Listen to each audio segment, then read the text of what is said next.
आँख में काजल कान में बहाली, आँख में काजल कान में बहाली, लागे गोरकी कमाल तोहर गाल गाल गाल आइटम बाल बाल बाल और ठोर बहुत लाल छौ। तोहर गाल गाल गाल आइटम बाल बाल बाल और ठोर बहुत लाल छौ।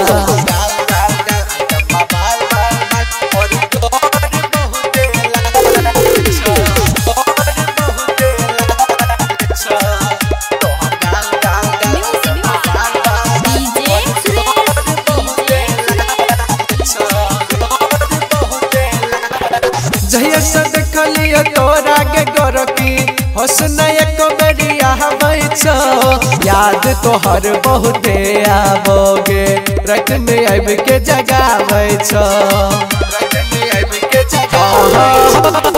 जहिया से देखलिए तोरा के गोरकी हसन एक बेरिया हवै छौ, याद तोहर बहुते आवोगे रात में आइब के जगाबै छौ।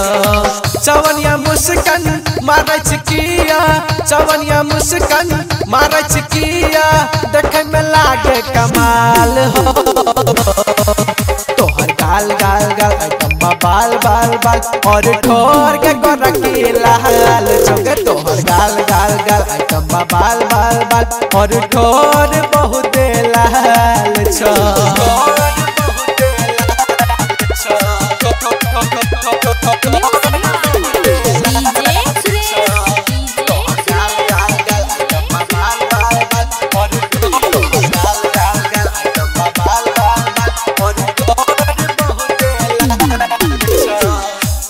रात के घर पिछवार में हमरा से मिले रनिया जइहा, मान ले बात डीजे सुरेश के ओकर बात तू ढालिहा।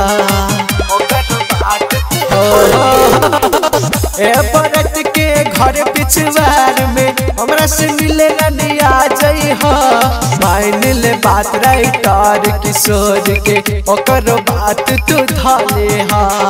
तोहर ब्यूटी लागे छी क्यूटी, तोहर ब्यूटी लागे छी क्यूटी, न चलते कोनो बहाना हो। तोहर गाल गाल गाल आइटम बाल बाल बाल और ठोर बहुत लाल छौ। तोहर गाल गाल गाल आइटम बाल बाल बाल और ठोर बहुत लाल छौ, बहुत लाल छौ।